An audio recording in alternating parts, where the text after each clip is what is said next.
تو اللہ کا شکر ہے اس پلیٹ فارم سے کتاب و سنت کی آواز بلند ہو رہی ہے الحمدللہ. ہم آپ کے بابوں کو بالکل نہیں مانتے اس لیے کہ آپ بھی دوسروں کے بابوں کو نہیں مانتے. یہ بھی اشرا فاطمی بھی منانا شروع کر دیا ہے. ہم یہ پوچھتے ہیں یہ بدعت نکالی کس نے ہے اشرا فاطمی والی؟ آج سے کچھ سال پہلے تک تو کوئی نہیں تھا. بتائیں مجھے یہ اشرا فاطمی یہ نہیں سیدہ فاطمہ سلام اللہ علیہا کی نعوذ باللہ شہادت جس کو یہ کہتے ہیں غالی، یہ 10 دن منانا یہ ائمہ اہل بیت نے کب منایا ہے؟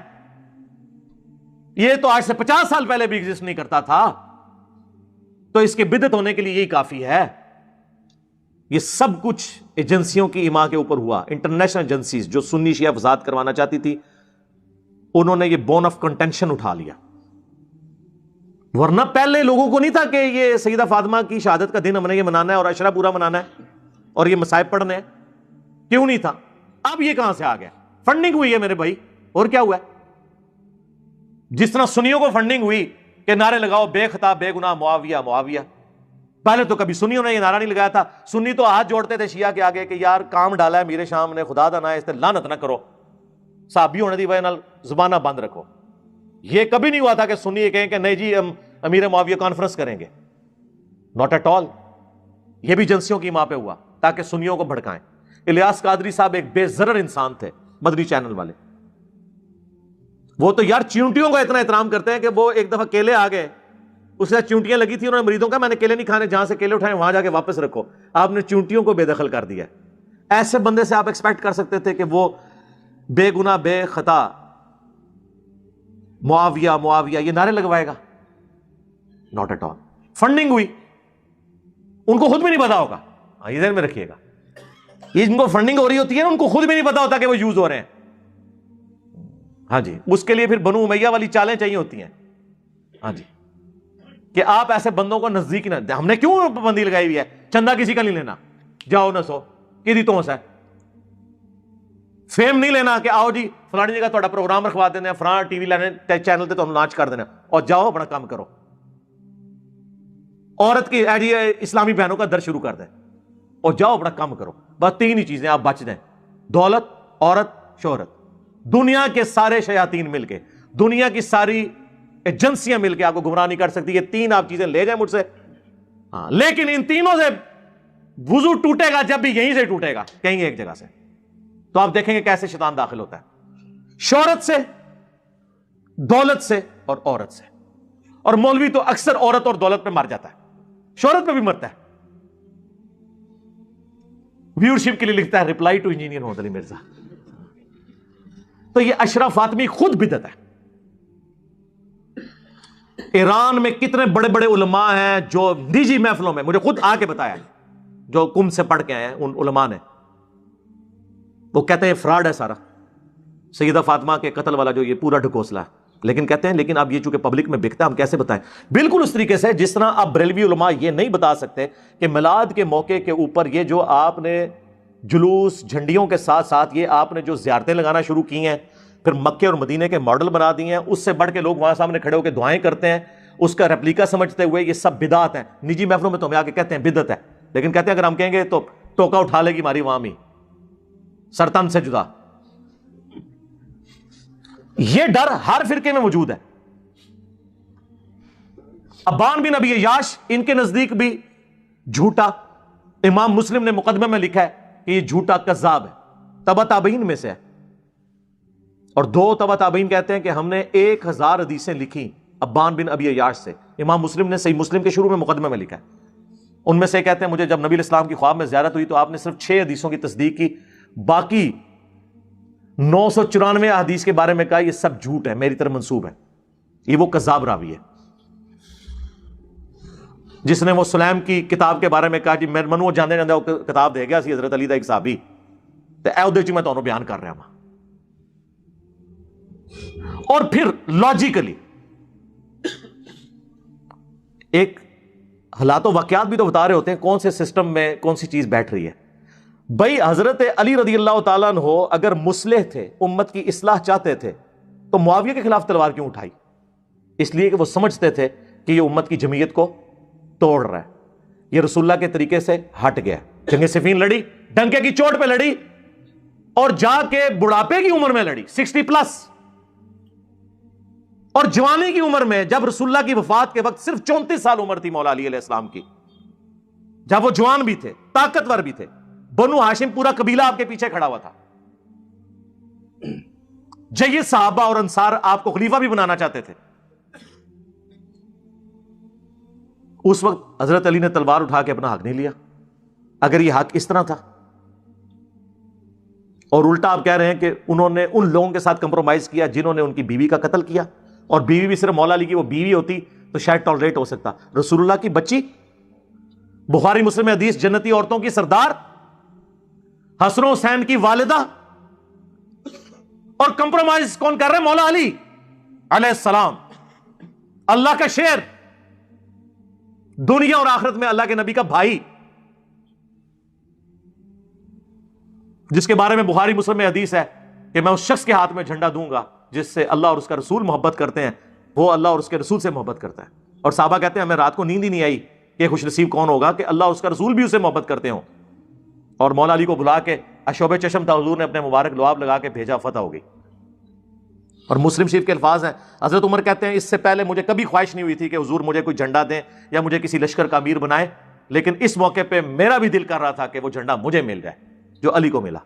اور نقل کس نے کیا؟ یہ حضرت عمر کے الفاظ حضرت ابو ہریرہ نے نقل کیے ہیں، جن کے بارے میں کہتے ہیں جی بغض اہل بیت تھا۔ وہ کہانیوں کراؤ جڑی کو فٹ ان بھی بہندی ہوئے، کرائن بتا دیتے ہیں، لیکن یہ جزوی علم جو ہے نا وہ نقص پیدا کرتا ہے۔ جائیں انٹرنیشنل عدالت میں ہمارا مقدمہ لے جائیں کہ جو مولا علی اتنا دلیر ہو، رسول اللہ کا تربیت یافتہ ہو، وہ اپنی بیوی کے قاتل کے ساتھ کمپرومائز کر سکتا ہے، اور صرف بیوی نہیں، نبی الاسلام کی بچی۔ آپ ان کو یہ کہانی کرائیں گے کہ جی وہ امت کی مفاد کی خاطر وہ خاموش ہو گئے، تو سر امت کی مفاد کی خاطر اگر خاموش ہوئے تھے تو پھر صفین میں بھی خاموش رہتے نا، جمل اور نہروان میں بھی خاموش رہتے نا؟ نہیں۔ اسی لیے میں سید جواد نقوی صاحب حافظہ اللہ تعالیٰ کو مصلح مانتا ہوں، ایٹ لیسٹ شیعہ کمیونٹی کے اندر مجدد مانتا ہوں، کہ انہوں نے پہلی دفعہ آ کے دلیری کے ساتھ یہ مقدمہ بیان کیا۔ اگرچہ انہوں نے بھی سیدہ فاطمہ کی شہادت والا واقعہ ایک جگہ بیان کر دیا ہوا ہے، لیکن وہ خود ہی منسوخ ہو گیا جب انہوں نے کہہ دیا کہ خلفائے ثلاثہ کے ساتھ مولا علی جب چلے ہیں تو ہماری ان کے ساتھ اسی طریقے سے دوستی ہے، جن کے خلاف تلوار اٹھائی ہے ان کے خلاف ہماری اسی طرح تلوار ہے۔ اور انہوں نے بولا کہ کیا ذوالفقار کھو گئی تھی مولا علی سے؟ خلفائے ثلاثہ حضرت ابوبکر عمر عثمان کے زمانے میں رضی اللہ عنہم اجمعین وعلیہم السلام اجمعین؟ نہیں، انہیں پتا تھا کہ میں نے رسول اللہ کے ساتھیوں کے ساتھ نہیں لڑنا۔ یہ جملے ہیں سید جواد نقوی صاحب کے، تو میں نے تو گن پوائنٹ پہ ان سے نہیں نکلوائے۔ تو وہ چیزیں بیان کریں جو حقیقت پہ مبنی ہو۔ یہ فراڈ ہے، ٹوٹلی فراڈ ہے۔ اس کے فراڈ ہونے کے لیے کافی کچھ عرصے سے انہوں نے شروع کیا۔ دکھائیں نا مجھے پرانی کتابوں میں کہ یہ 500 سال پرانی کتاب ہے، عشر فاطمی منایا جاتا تھا، ٹھیک ہے؟ یہ سب MI6 کی پیداوار ہے جو UK کی ایجنسی ہے۔ یہاں پہ بھی انہوں نے وہ کچھ چوہے چھوڑے ہوئے ہیں، میرے خلاف بھی بول رہے ہوتے ہیں، اور وہ ویڈیو بنا رہے ہیں جی انجینئر صاحب نے کہہ دیا کہ جی جو شیعہ ہیں اور اہل حدیث ہیں زندہ لاشیں ہیں۔ میں نے جناب ساروں کے نام لیے ہیں، ان غالیوں کے کہ جو فرقہ واریت پھیلا رہے ہیں، جن کی میں تعریف کر رہا ہوں انہیں میں زندہ لاش کہوں گا؟ یعنی میں سید جواد نقوی صاحب کو زندہ لاش کہوں گا، یا اہل حدیث کے شیخ زبیر لزئی صاحب کو میں زندہ لاش کہوں گا؟ تو وہ پھر خیر ان کی غلاظت بھی کھل کے باہر آئی، جو ان میں غالی تھے، جو ماڈریٹ تھے، انہوں نے پہلی دفعہ میرے بیان کی خود ہی تعویل بیان کر دی کہ نہیں، جس شخص کا یہ کریکٹر ہو جب وہ یہ بات کر رہا ہے تو اس کو اس پیرائے میں دیکھنا ہوگا۔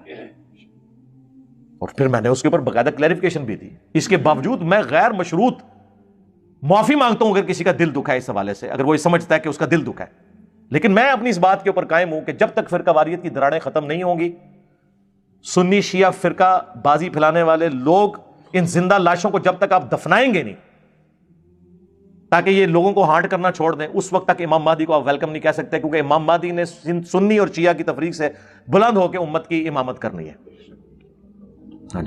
امام مہدی جو ہیں وہ سنی ہوں گے، شیعہ ہوں گے یا مسلم ہوں گے، کیونکہ ان کے جد امجد حسین ابن علی علیہ السلام مسلم ہیں، اور ان کے جد امجد محمد رسول اللہ وَأَنَا أَوَّلُ الْمُسْلِمِينَ اللہم صلی علی محمد وعلی آل محمد، قرآن میں ہے وہ مسلم ہے، اور ان کے جد امجد ابراہیم علیہ السلام ما کان ابراہیم یہودی ولا نصرانی ولکن کان حنیفا مسلما وما کان من المشرکین.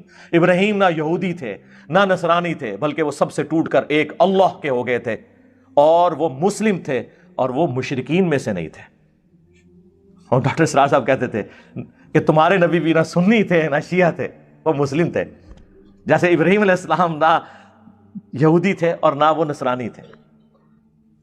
یہ سب کی سب باتیں جھوٹ بکواسیات کے اوپر چل رہی ہوتی ہیں، یہ فٹ نہیں بیٹھتی ہیں.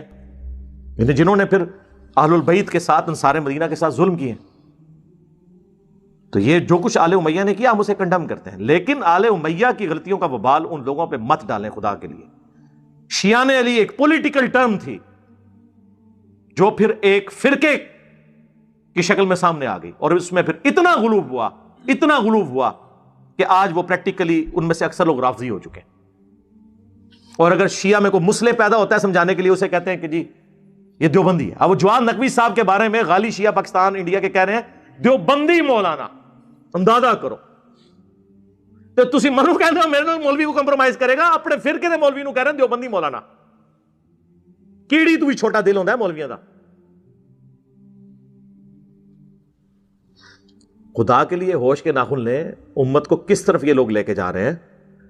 اور یہ اس قسم کی کسی ایکٹیویٹی میں آپ حصہ نہ لیں. میں تو بالکل کلیئر کٹ کہوں گا کہ جو مسلمانوں میں تفریق ڈالے. آپ دیکھیں ایران میں چونکہ جس طرح پاکستان میں سعودی عرب کے آنے کے بعد اہل حدیث کی وجہ سے کتابوں کا شغف پیدا ہوا، ورنہ تو لوگ بزرگ بابوں کی کتابیں پڑھتے تھے. شیعہ کے ہاں تو بالکل کوئی شغف نہیں تھا. یہ تو انقلاب ایران کے بعد تھوڑا کتابوں کا سلسلہ شروع ہوا، کتابوں کے ترجمے شروع ہوئے اور تھوڑا علمی شغف آیا. وہ ایران کے لوگ تو سب کانٹیننٹ کے شیعہ کو کہتے ہیں یہ عزادار ہیں.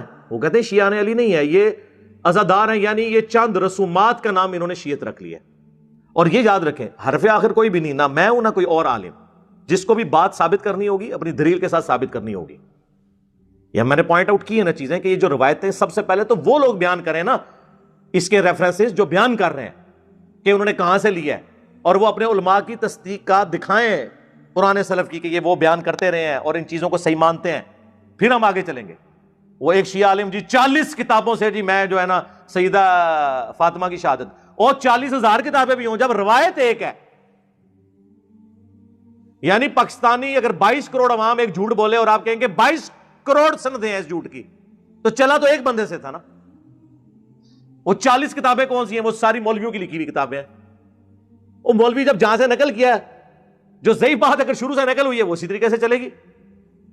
اس کا اوریجن وہی ایک ہے، ناصبی اور رافضی دونوں سے بشارتاں نے اللہ فضل جنم دیا. ہاں تو میں نال ہو کے تکے مارنے نے تانوں. ہاں ایتھے میں تانوں کچھ نہیں کہندا، اوتھے نہیں جی چھڈنا. جڑے بندے رافضی نے یا ناصبی نے نا جدوں فیصلہ ہونا نال ہو کے تکا مارنا ہے، کیونکہ یہ لوگ خود نہیں گمراہ ہوئے، انہوں نے ہزاروں لاکھوں لوگوں کو جہنم میں جانے کے اسباب پیدا کیے.